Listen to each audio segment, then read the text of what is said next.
Selamat pagi, salam sahabat. Hari ini Jumat 30 Mei tahun 2025. Kita bersama akan merenungkan firman Tuhan dari Bilangan 24 ayat 10 sampai 25. Bilangan pasal 24 ayat 10 sampai 25. Demikianlah firman Tuhan. Lalu bangkitlah amarah Balak terhadap Bileam, dan dengan meremas-remas jarinya berkatalah ia kepada Bileam, "Untuk menyerapah musuhku aku memanggil engkau, tetapi sebaliknya sampai 3 kali engkau memberkati mereka. Oleh sebab itu, enyahlah engkau ke tempat kediamanmu. Aku telah berkata kepadamu, aku telah bermaksud memberi banyak upah kepadamu, tetapi Tuhan telah mencegah engkau memperolehnya." Tetapi berkatalah Bileam kepada Balak, "Bukankah telah kukatakan juga kepada utusan-utusan yang kau kirim kepadaku, sekalipun Balak memberikan kepadaku emas dan perak seistana penuh, aku tidak akan sanggup melanggar titah Tuhan dengan berbuat baik atau jahat atas kemauanku sendiri. Apa yang akan difirmankan Tuhan, itulah yang akan kukatakan. Dan sekarang, aku ini sudah hendak pergi kepada bangsaku. Marilah kuberitahukan kepadamu apa yang akan dilakukan bangsa itu kepada bangsamu di kemudian hari." Lalu diucapkannya sanjaknya.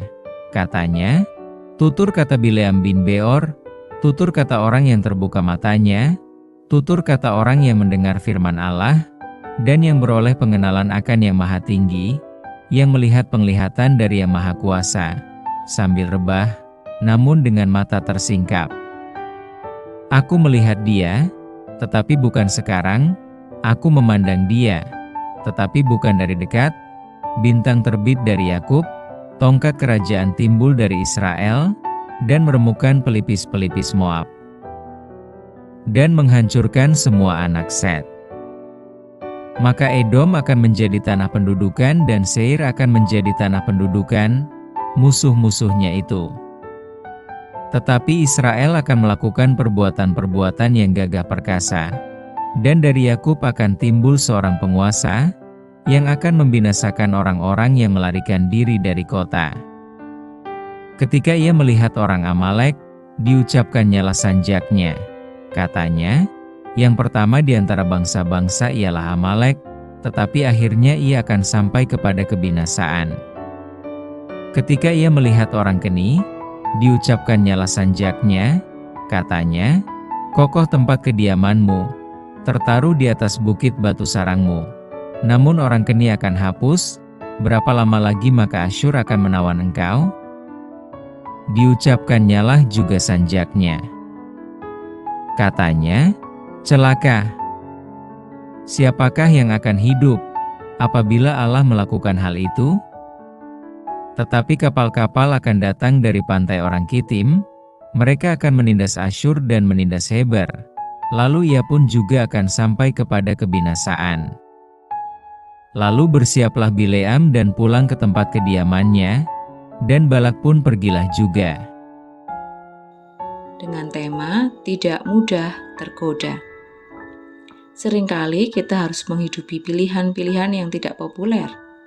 Hal-hal yang Allah kehendaki rupanya berbeda sama sekali dengan nilai-nilai serta tawaran dunia.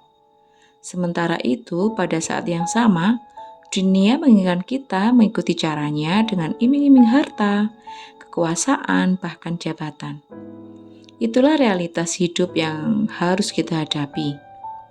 Rupanya godaan serupa juga dihadapi oleh Bileam, seorang pelihat yang kehidupannya didasarkan pada relasi dengan Allah. Saat Balak menginginkan dia mengutuki Israel dengan upah berupa harta yang begitu banyak, Bileam sempat tergoda. Namun Allah mengutus malaikatnya untuk menegur Bileam. Ia pun tunduk kembali kepada Tuhan. Bileam pergi menemui Balak. Namun itu terjadi atas seizin Tuhan. Tuhan menghendaki agar Bileam memberkati Israel, maka itulah yang dilakukan olehnya. Betapapun Balak memaksa Bileam untuk mengutuki Israel, yang terjadi justru sebaliknya. Maka Balak pun geram. Ayat 10 mengekspresikan kegeraman itu dengan cukup dramatis. Kemarahan teramat sangat diekspresikan dengan bahasa tubuh memukul-mukulkan tangan. Balak hancur dihajar oleh realitas yang berbeda dari harapannya. Bileam diusir oleh Balak dan merespon hal tersebut dengan menegaskan bahwa emas dan perak sebanyak apapun tidak akan membuatnya tidak menaati Allah. Inilah kata-kata Bileam. Apa yang akan difirmankan Tuhan, itulah yang akan kukatakan di ayat 13. Seharusnya kata-kata itu turut menampar kita. Bukankah yang seringkali terjadi adalah apa yang dikatakannya, justru itulah yang tidak kita lakukan. Saat godaan dan tawaran kehidupan duniawi yang memanjakan hawa nafsu itu datang dengan kuat, justru pada saat itulah kita seharusnya makin melekat erat kepadanya. Hanya itu satu-satunya cara menangkal segala godaan itu. Dengan melekat erat kepada Allah, kita tahu yang diinginkannya dan kita mendapat kekuatan untuk melakukannya. Ingatlah, kehidupan kekal bersama Allah jauh lebih berharga dari apapun. Kiranya kita mau dituntun Allah sehingga tidak mudah tergoda. Mari bersama kita berdoa. Kami sungguh mengucap syukur Tuhan untuk firman-Mu di pagi ini. Mampukan kami Tuhan untuk terus erat, dekat, dan melekat kepadamu. Supaya kami memahami apa saja yang menjadi kehendak-Mu.